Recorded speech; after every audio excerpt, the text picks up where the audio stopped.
Morning प्यारे बच्चों, कैसे हैं आप लोग। और बताइए घर में कैसे हैं सब, ठीक है ना। देखिए, आप लोग से पूछती हूँ कि आप लोग कहाँ रहते हैं, गांव या शहर में। गांव में। और आपके गांव के चारों ओर क्या क्या है।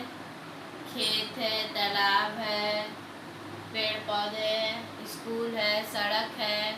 हाँ, और स्कूल, सड़क, खेल, तालाब से हमारा क्या संबंध है, क्या आप लोग को पता है। नहीं पता तो आज मैं बताने जा रही हूँ, ठीक है। आज बताइए बच्चों, आज कितना तारीख है।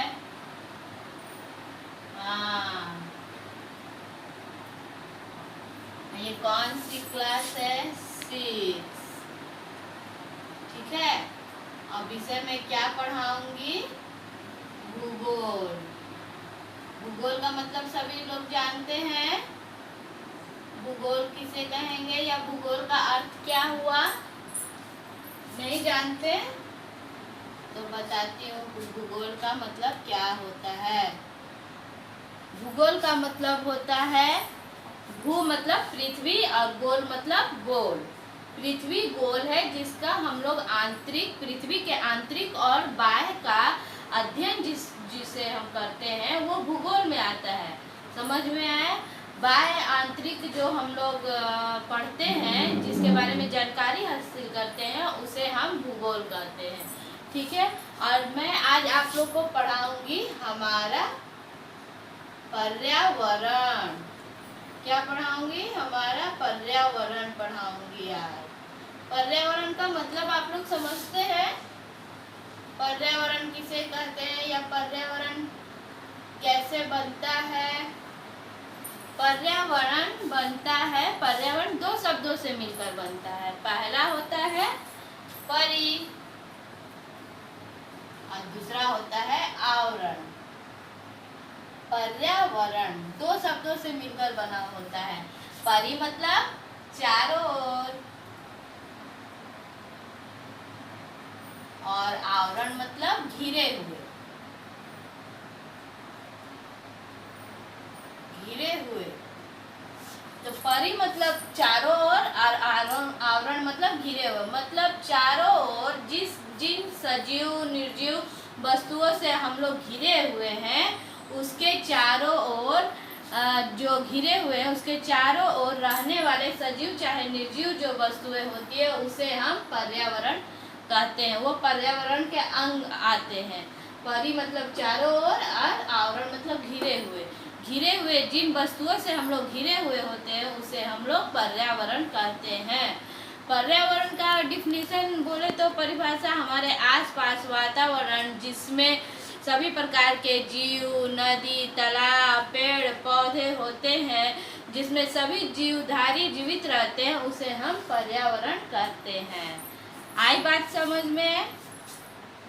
अब पर्यावरण के मैं बताऊंगी पर्यावरण को किन दो भागों में बांटा जाता है। पता है आप लोग को किन दो भागों में बांटा जाता है। पर्यावरण को दो भागों में बांटा जाता है।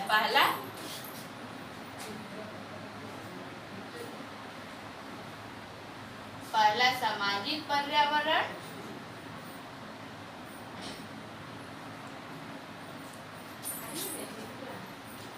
पहला सामाजिक पर्यावरण और दूसरा है प्राकृतिक पर्यावरण। बहुत इजी है ये, आप लोग आसानी से समझ जाएंगे, कभी भी दिक्कत नहीं होगी, मैं ऐसा समझा दूंगी। सामाजिक पर्यावरण, सामाजिक पर्यावरण में क्या आएगा, किसी को पता है, नहीं पता है। सामाजिक पर्यावरण में जिसमें हम लोग जहाँ हम लोग अपनी आवश्यकताओं का पूर्ति के लिए जो हम लोग यूज़ करते हैं, जैसे पलंग, कुर्सी, चेयर, टेबल, या ये मार्कर हो गया, या फिर ये ब्लैक बोर्ड हो गया, या डस्टर हो गया, या खाने पीने से संबंधित चीज हो गया, वो सब सामाजिक पर्यावरण में आता है। मतलब मनुष्य जो अपनी आवश्यकताओं की पूर्ति के लिए बनाते हैं वो आएगा सामाजिक पर्यावरण में। ठीक है। मनुष्य क्या क्या बनाता है, मनुष्य घर भी बनाता है, शहर भी बनाता है, समुदाय बनाता है, समाज बनाता है, ये सब सामाजिक पर्यावरण में आता है। ठीक है। और आपका सामाजिक पर्यावरण में अस्पताल हुआ, कारखाना हुआ, ये सब तो मनुष्य अपना आवश्यकता के लिए ही बनाता है ना, किसी और के लिए तो नहीं बनाता है। तो ये सब हुआ आपका सामाजिक पर्यावरण में। टेबल, कुर्सी, किताब और कारखाना,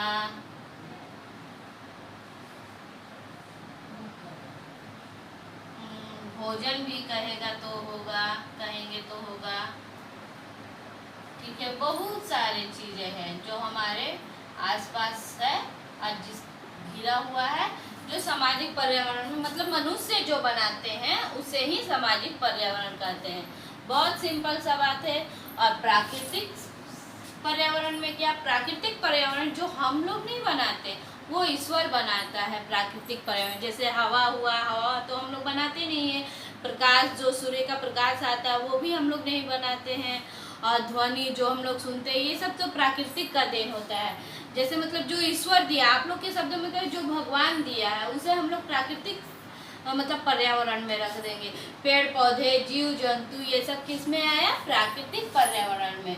जीव जंतु ये सब मनुष्य नहीं ना बनाता है, ये सब तो प्राकृतिक में आता है। नदी, तालाब और आपका पेड़ पौधे इत्यादि जो ऊपरी देन है, झरना, ये सब आपका आ गया प्राकृतिक पर्यावरण। प्राकृतिक पर्यावरण में है। आई बात समझ में? तो सिंपल सा है, जो मनुष्य बनाता है वो सामाजिक पर्यावरण में, और जो भगवान दिए हैं, जो ईश्वर दिए हैं, जिसको हम ही लोग के उपयोग के लिए जो ईश्वर दिए हैं, वो हम लोग का प्राकृतिक पर्यावरण में आ गया है। बहुत सा सिंपल है ये, आप लोग कभी नहीं भूलेंगे। ठीक है ना? बाय।